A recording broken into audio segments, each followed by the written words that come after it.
गड़बड़ सा हो जाएगा। भाई देखो, जब पाणी ग्रहण संस्कार होता है तो हम पत्नी का हाथ अपने हाथ में लेते हैं और संकल्प बुलवाया जाता है, आज से तुम्हारे जीवन की रक्षा और भरण पोषण और तुम्हारी कामनाओं की पूर्ति के लिए मैं संकल्प करता हूं आजीवन। वो तुम्हारी अर्धांगिनी हुई, उसने तुम्हारा हाथ नहीं पकड़ा, तुमने उसका हाथ पकड़ा है। इसलिए धर्म हमारा क्या करता है कि पत्नी की जो दिनचर्या है वो पति की सेवकाई है। समझना, पत्नी का कर्तव्य नहीं कि सुबह से माला लेके बैठ गई है, पत्नी को ऑफिस जाना है, वो बोले जी हमारे जब 11 माला पूरा हो जाएंगे तो चाय बनाऊंगी, अब वो पति बेचारा भूखा ऑफिस जाए, वो माला काम नहीं करेगी। पत्नी का कर्तव्य है मन क्रम वचन एक ही धर्म एक व्रत नेमा, काय वचन मन पति पद प्रेमा। वो अपने शरीर से, अपने मन से, अपने वाणी से, अपनी चेष्टाओं से केवल पति की सेवकाई करे, और पति जो धर्म करेगा, भजन करेगा, उसका हिस्सेदार पत्नी होगी। अगर पति मोक्ष पद के लिए कदम रख रहा है और पत्नी पति की सेवकाई में लगी हुई है तो वो केवल पति की सेवा से मोक्ष को प्राप्त हो जाएगी। पति सेवा पत्नी का परम धर्म है। अत्रि मुनि की केवल सेवा करती थी अनसुईया जी, और अत्रि मुनि ध्यानस्थ रहते थे।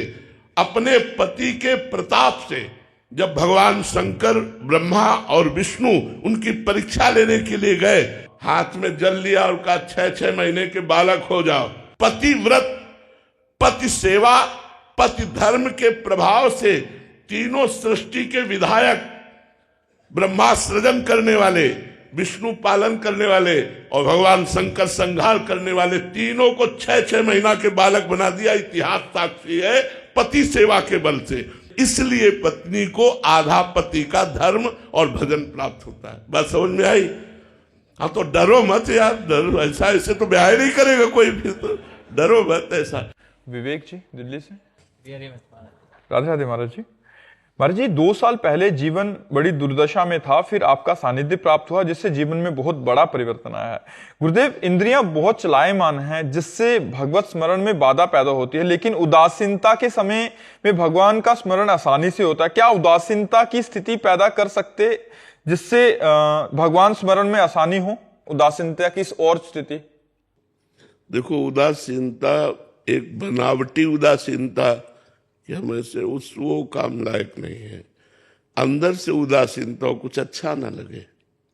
उदासीन अति रही गुसाई, तुलसीदास जी महाराज जी ने लिखा है, उदासीन अति रही गुसाई। उदासीन रहना चाहिए। उदासीन का मतलब होता न किसी से मित्रता न किसी से शत्रुता, अंदर से उदासीन। उदासीनता तभी आती है जब हमारा भजन बढ़ता है। तो जैसे हमारा नाम चल रहा है, आप हमारे पास आ रहे, अब हमें डर लग रहा है कि हमसे बात करेंगे हमारा नाम छूटेगा, भजन छूटेगा, तो वो उदासीनता फिर स्थायी होती है। तो हम और भजन बढ़ावें जिससे उदासीनता हमारी बढ़ती रहे। उदासीनता ही भजन में परिपक्वता लाती है। उदासीनता बहुत अच्छी वस्तु है परमार्थ के लिए, लेकिन सावधानी रखते हुए, क्योंकि गृहस्थ में हो, परिवार के जनों को ऐसा न प्रतीत होने लगे कि बाबा जी बनने जा रहा है, ऐसा भी न लगने चाहिए। उचित बात भी कर ले, उचित हास्य भी ले, लेकिन अंदर से उदासीन रहे तो भजन में वृद्धि होती रहेगी। उदासीनता में कुछ अच्छा नहीं लगता, तो उदासीन अति रही गोसाई। अति उदासीनता तो ये भजन से ही आती है, बनावटी नहीं होती है जी। अभिषेक चौहान जी, बीकानेर। श्री हरिओम। राधे राधे महाराज जी। महाराज जी, गुरु प्रसाद से अपने साधन दिनचर्या को प्रमाद रहित बनाने के लिए भागवतिक बल का पूरा उपयोग करते हैं, सफल भी हो रहे हैं, परंतु अपने को सही चलता देखकर दूसरों में दोष बुद्धि एवं स्वयं ये गलत है। अहंकार, ये गलत है और ये आगे नहीं बढ़ने देगी। अध्यात्म में दूसरों को देख करके अपने में उन्नति का लक्षण देखना ये अहंकार है, और दूसरों में भगवत बुद्धि करके अपने में दोष देखना ये दैन्यता है। ये दुर्गुण है, इसको छोड़ो। ये दूसरों को प्रणाम करो कि दूसरे तो सब भगवत स्वरूप हैं, कमी हम में है जो हम भगवान को न देखकर दोष दर्शन करते हैं। और जहां किसी पर दोष दर्शन होने लगे तुरंत उसे भगवत भाव से प्रणाम करो तो आप बच जाओगे। अगर ये दोष दर्शन की प्रवृत्ति बढ़ती गई तो ये जितना दोष आप देखेंगे वो आप में आ जाएंगे पक्का। इसलिए परदोष दर्शन, परदोष कथन, परदोष श्रवण, ये तीन बातें बहुत खतरनाक है। दूसरे के दोषों को देखना, दूसरे के दोषों का वर्णन करना, दूसरे के दोषों को सुनना, ये तीनों हमारे लिए बाधक है। जब किसी की निंदा होने लगे तो हम सुने नहीं, किसी की निंदा हम करें नहीं, किसी में कमी हम देखें नहीं, तब तो हम अच्छे परमार्थ के पथिक बन सकते हैं। यदि हम ऐसा करेंगे तो फिर हमारा परमार्थ डगमगा जाएगा। इसलिए ठीक से चलें। सपना कुकरेजा जी, राधे राधे महाराज जी। महाराज जी, क्या नाम जप और ईश्वर की तरफ जाते हुए सांसारिक सुख की कामना रखना गलत है? गलत क्या है? जैसे हम हंसना चाहें और गाल फुलाना चाहें तो क्या हो सकता है क्या? तो हंसेंगे तो गाल नहीं फूलेंगे और गाल फूलेंगे तो हंसेंगे नहीं। एक संग नहीं होए भुआलू, हंसब ठठावब फुलवब गालू।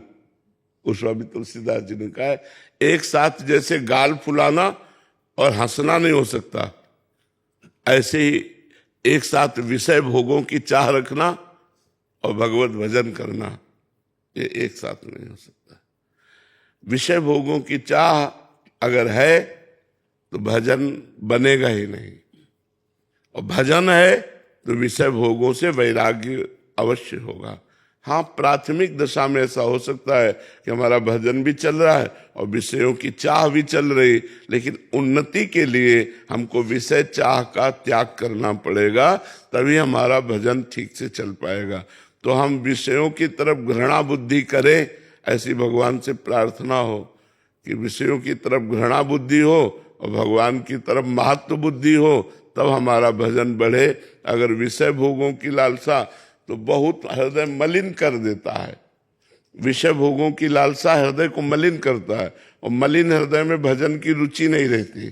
तो हमें अगर भजन में रुचि बढ़ानी है तो विषय भोगों से हटना पड़ेगा, और विषय भोगों से हटना बड़ा कठिन है, क्योंकि बहुत जन्मों से उसी में हम लगे रहे तो वो सुखद लगता है। अच्छा, भजन में कोई सुख अभी मिल नहीं रहा, तो इसलिए हमारा मन ज्यादातर विषय भोगों की तरफ ही जाता है।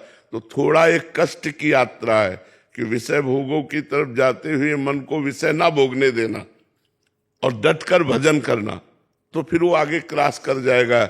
भूमिकाएं होती है ना, फिर वो आगे क्रॉस कर जाएगा।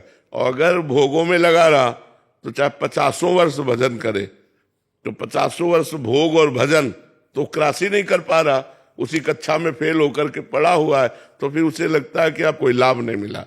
इसलिए हमें विषय त्याग कर भजन में लगना चाहिए। प्रदीप जी दिल्ली से, राधा वल्लभ श्री हरिवंश महाराज जी। महाराज जी, मन में विचार आए ही ना और शांत और विचार शून्य और पवित्र बना रहे, ऐसे के लिए क्या? नाम जप, बार बार नाम जप करने से पहले कुविचार हमारे जो अंदर बसे हुए हैं वो निकलेंगे। वो जब निकल जाएंगे तो हमारा मन कुविचार से रहित हो जाएगा, सुविचार आएंगे, सुंदर विचार आएंगे। वही विचार फिर भाव बन जाते हैं, और भाव से फिर भगवान की प्राप्ति हो जाती है। तो हमको चाहिए कुविचारों को रोकने के लिए, अब जैसे कुविचार चल रहा है तो हम राधा राधा राधा राधा, साथ में कुविचार भी चल रहा है और राधा राधा, तो राधा नाम के प्रभाव से कुविचार डिलीट हो जाएगा, वो अपना संस्कार नहीं बैठा पाएगा, तो हमारा हृदय पवित्र होता चला जाएगा। अगर नाम नहीं चल रहा तो जो कुविचार चल रहा है वो हमारे हृदय में संस्कार डालेगा, वो आगे नया कुविचार फिर उत्पन्न करेगा। और अगर नाम जप कर रहा है तो जो कुविचार चल रहा है वो नया कुविचार उत्पन्न करने की सामर्थ्य नहीं रखता और स्वयं डिलीट हो जाएगा। अर्जुन पांडे जी उज्जैन से, राधे राधे महाराज जी। महाराज जी, क्या गुरुदेव भगवान में पूर्ण आसक्त होने से इष्ट और आचार्य में पूर्ण रति हो जाएगी? हाँ, हो जाएगी, क्योंकि ध्यान मूलम गुरु मूर्ति, पूजा मूलम गुरु पदम। इसीलिए भगवान गुरु रूप धारण ही करते हैं, क्योंकि भगवान का रूप हमने देखा नहीं तो आसक्ति होगी नहीं, आचार्य को हमने देखा नहीं तो आसक्ति होगी नहीं। तो आचार्य और इष्ट रूप गुरुदेव भगवान प्रकट है, तो उनके हाव भाव देखना, दर्शन, बातचीत हम कर सकते हैं। तो हम उनसे जब प्यार करते हैं भगवान कपिल देव जी ने भागवत में माता देहूति जी से कहा है कि जो आसक्ति संसार में बंधन का कारण है, वही आसक्ति यदि संत महात्माओं गुरुजनों से हो जाए तो मोक्ष का खुला हुआ द्वार है। वही आसक्ति हो जाए तो ध्यान मूलम गुरु मूर्ति, तो हर समय गुरुदेव का ध्यान होगा, हर समय उन्हीं में चिंतन बना रहेगा। तो गुरुदेव का चिंतन, इष्ट का चिंतन, आचार्य का चिंतन एक ही बात है। भक्ति भक्त भगवंत गुरु चतुर नाम बपु एक, इनके पद बंधन के नासत विघ्न अनेक। चाहे भक्ति हो या भक्त हो या गुरु हो या भगवान हो, ये कहने को चार हैं, वस्तुतः एक ही है। बपु एक, भक्ति भक्त भगवंत गुरु चतुर नाम बपु एक, इनके पद बंधन की नासत विघ्न अनेक।